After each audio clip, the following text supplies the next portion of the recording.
Hello student, स्वागत है आप सभी का आपके अपने चैनल गॉड क्लासेस पर। तो बच्चों, आज की इस क्लास में हम स्टार्ट करने जा रहे हैं चैप्टर 2 न्यूमेरिकल इनइक्वालिटीज़। तो अब ये न्यूमेरिकल इनइक्वालिटीज़ क्या होता है, इसके बारे में डिटेल में हम जानने की कोशिश करेंगे। इनइक्वालिटी जो वर्ड है, इसका मतलब यहाँ पर क्या है। यहाँ पर मैंने अभी डेफिनेशन लिखी है, पर डेफिनेशन पे अभी आपको नहीं जाना, पहले हम चीज़ों को समझते हैं, फिर हम डेफिनेशन पर बाद में आएंगे। तो अब यहाँ पर किसी दो नंबर के बारे में सोचो, कोई भी ऐसे दो नंबर कंपेयर करने की कोशिश करो जिनको हम कंपेयर कर सकते हैं। कंपेयर करने का मतलब कि वो टर्म्स होनी चाहिए, वो लाइक टर्म्स होनी चाहिए। जैसे आप किसी दो लोगों की एज कंपेयर कर सकते हो, आप डिस्टेंस कंपेयर कर सकते हो, आप वेट कंपेयर कर सकते हो, या किन्हीं दो नंबर्स को कंपेयर कर सकते हो। तो हमारे पास कोई दो क्वांटिटी है, एक क्वांटिटी हम मान लेते हैं पी है और एक क्वांटिटी मान लेते हैं क्यू है। अब हमें इन दोनों को कंपेयर कर रहे हैं। अब कंपेयर जब आप करोगे तो आपके पास क्या क्या सिचुएशंस आ सकती हैं, क्या क्या पॉसिबिलिटीज हो सकती हैं। मान लो एज की बात करते हैं, अगर हम दो लोगों की एज को कंपेयर करते हैं तो हमारे पास एक सिचुएशन क्या आएगी कि उन दोनों की एज बराबर होगी, या फिर एक सिचुएशन ये हो सकती है कि उन दोनों में से पी की एज मान लो क्यू से कम होगी, या फिर एक सिचुएशन ये हो सकती है कि पी की एज क्यू से बड़ी होगी।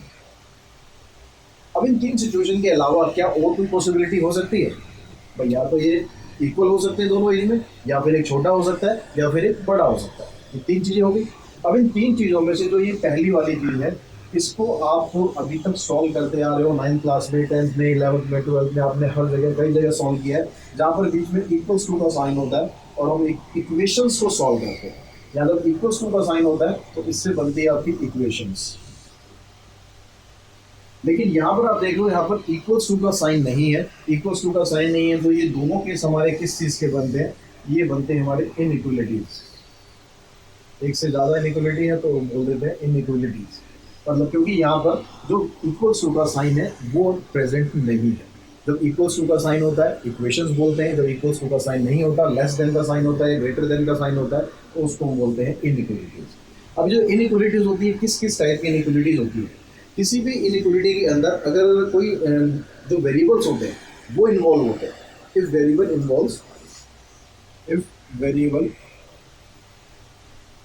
इन्वॉल्व्स इन इक्वलिटी,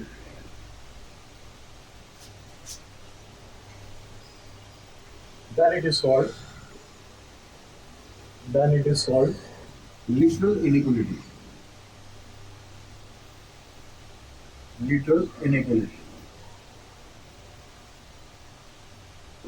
ठीक है। अगर किसी भी वेरिएबल, जो भी इनइक्वलिटी आपको दे रखी होगी, उस इनइक्वलिटी के अंदर अगर वेरिएबल्स इंक्लूड है, मान लो आप कहते हैं कि भाई 5x + (2) <3, तो यहाँ पर क्या हो रहा है? यहाँ वेरिएबल इंक्लूड हो रहा है। अगर सिंपली लिखते हैं आप x > 5, यहाँ भी क्या, यहाँ वेरिएबल इंक्लूड हो रहा है। तो ये जो आपके पास इनइक्वलिटी है, इसको आप बोलोगे लिटरल इनइक्वलिटीज। लेकिन अगर वेरिएबल इंक्लूड नहीं होता, इफ वेरिएबल्स doesn't involve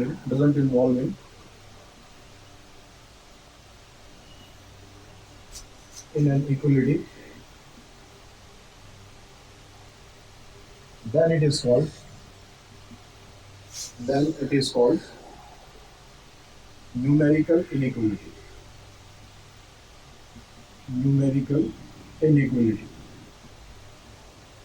जैसे आप देखते हो, मान लो 7 is greater than 3, यहाँ पर 7 3 से बड़ा है। यहाँ पर जो साइन हो रहा है वो इनइक्वलिटी का यूज हो रहा है, लेकिन दोनों नंबर्स हैं, यहाँ पर कोई भी वेरिएबल नहीं है।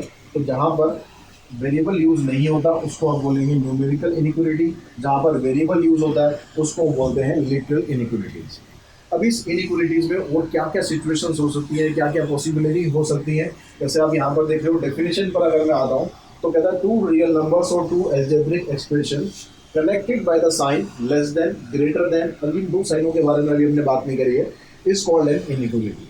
लेस के बारे में हमने बात कर ली, ग्रेटर के बारे में बात कर ली, अब इन साइन के बारे में और बात करते हैं कि ये भी इनइक्वलिटी होते हैं या नहीं होते हैं। ठीक है। अब यहाँ से आगे अगर हम चलते हैं, इन साइनों के ऊपर अगर बात करें तो अभी तक हमने ये समझ लिया कि पी की जो वैल्यू है वो क्यू से छोटी हो सकती है या क्यू से बड़ी हो सकती है। इनइक्वलिटी के अंदर पी की जो वैल्यू है क्यू से छोटी हो सकती है, या फिर पी की वैल्यू क्यू से बड़ी हो सकती है।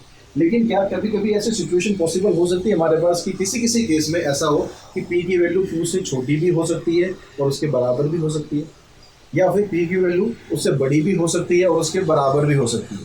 कोई ऐसा केस आपके दिमाग में आ रहा है कि क्या ऐसा आपकी रियल लाइफ में पॉसिबल है ऐसा केस? अगर आप ध्यान करोगे, आपके जो मार्क्स आते हैं तो जब आपके एग्जाम होते हैं तो आपको बोला जाता है कि भाई पासिंग मार्क्स 33 है। अब पासिंग मार्क्स 33 है तो पास करने के लिए आपको कितने मार्क्स चाहिए? पासिंग मार्क्स कह रहा है 100 में से 33। तो अगर आपके मार्क्स इक्वल्स टू 33 आए तो भी आप पास माने जाओगे। अगर आपके पास ग्रेटर देन 33 आ जाए तो भाई फेल तो नहीं होगे ना, पास तो तब भी होगे। तो इस केस में भी आप पास हो। यानी जब आप पासिंग मार्क्स की बात करोगे तो वहां पर एक वर्ड यूज होगा एटलीस्ट। एटलीस्ट वर्ड का मतलब हो गया कि आपके जो मार्क्स है कम से कम 33 आने चाहिए। कम से कम 33 आने का मतलब क्या हुआ कि आपके मार्क्स या तो 33 आ जाए, या 34 आ जाए, या 35 आ जाए, या 36 आ जाए। अगर 100 की टेस्ट की बात करूंगा तो 100 तक आ जाए। उन सभी केसेस में आप क्या हो गए? पास हो जाओगे। आप पास हो जाओगे, इसका मतलब यहाँ पर जो आपकी पासिंग मार्क्स है वो कितने होने चाहिए? अगर मैं पासिंग मार्क्स को यहाँ पर इनइक्वलिटी के उसमें लिखूँ तो क्या आएगा? ग्रेटर देन और इक्वल्स टू 32। यानी जो वैल्यू है आपके पासिंग मार्क्स की वो 33 हो गई तो भी आप पास होगे, तो भी नेक्स्ट क्लास में प्रमोट हो जाओगे। और अगर उससे 33 से ज़्यादा आ रही है तो भी आप पास हो जाओगे। यानी दोनों केसेस में क्या हो रहा है, जो पासिंग क्राइटेरिया आपका वो कंप्लीट हो रहा है। तो कभी कभी ऐसी सिचुएशन आती है, हम क्वेश्चंस भी करेंगे वहाँ पर भी आप समझेंगे। तो कभी कभी ऐसी सिचुएशन आएगी आपके सामने कि यहाँ पर जो साइन है ग्रेटर देन के साथ साथ दो साइन आपके और इन्वॉल्व हो सकते हैं। एक तो ये इनइक्वलिटी होगी, एक ये इनइक्वलिटी होगी। एक इनइक्वलिटी ये हो सकती है कि पी की वैल्यू क्यू से छोटी भी हो सकती है और उसके बराबर भी हो सकती है। हर केस में नहीं, किसी किसी केस में। ऐसा नहीं कि हर जगह छोटा ही होगा बराबर ही होगा। जैसे हम यहाँ पर बात कर रहे हैं, भाई यहाँ पर अगर बात कर रहे हैं तो आप पी की वैल्यू जो 33 के बराबर है, लेकिन यहाँ पर जो है पी की वैल्यू 33 के बराबर नहीं है। यानी किसी किसी केस में 33 के बराबर हो सकती है, लेकिन हर एक केस में नहीं। सेम चीज़ यहाँ पर है, पी की वैल्यू क्यू से किसी किसी केस में बराबर हो सकती है या फिर छोटी हो सकती है। दोनों सिचुएशन एक साथ पॉसिबल नहीं होगी। और चौथी आपकी कंडीशन क्या बनेगी?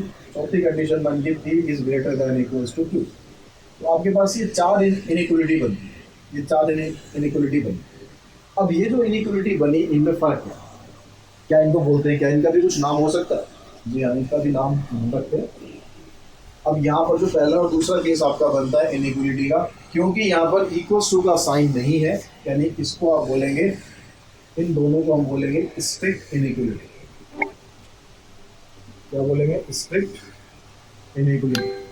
यानी इनइक्वलिटी है इसके अंदर, इक्वलिटी का कोई मतलब नहीं है, बिल्कुल स्ट्रिक्ट है कि भाई अनइक्वल ही रहना है हमें, छोटा रहना है या बड़ा रहना है, बराबर नहीं होना है। लेकिन अगर किसी किसी केस में अगर बराबर आ जाती है तो उस केस में आप इसको बोलेंगे स्लैक इनइक्वलिटी। क्या बोलेंगे? Slack inequality. तो ये दो तरह की इनइक्वलिटी होती है, दो तरह की हम पहले पढ़ चुके हैं, लिटरल इनइक्वलिटी और न्यूमेरिकल इनइक्वलिटी। लिटरल में क्या होता है? वेरिएबल इन्वॉल्व होते हैं, और न्यूमेरिकल में सिर्फ नंबर इन्वॉल्व होते हैं। स्ट्रिक्ट इनइक्वलिटी में सिर्फ ग्रेटर देन और लेस देन का साइन होता है, और स्लैक इनइक्वलिटी में लेस देन और ग्रेटर देन के साथ इक्वल्स टू का साइन भी इन्वॉल्व होता है। अब हम अपनी डेफिनेशन पर आते हैं। तो हमारी डेफिनेशन कंप्लीट होती है कि टू रियल नंबर्स और two algebraic expression connected by the sign less than, greater than, less than equals to, greater than equals to is called an inequality। अच्छा, अब यहाँ पर ये जो साइन आएंगे आपके लेस देन और ग्रेटर देन, इनके लिए पर्टिकुलर वर्ड भी है।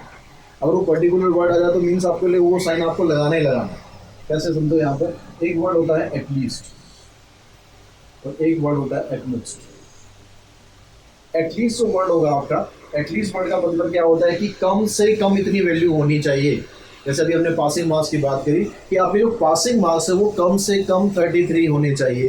तो कम से कम 33 का मतलब है कि उससे ज़्यादा भी हो सकते हैं, यानी ग्रेटर देन इक्वल्स टू 33। 33 हमने लिख लिया। साइन ध्यान रखना है कि जब भी एटलीस्ट वर्ड आएगा तो आपको ये वाला सिंबल यूज़ करें।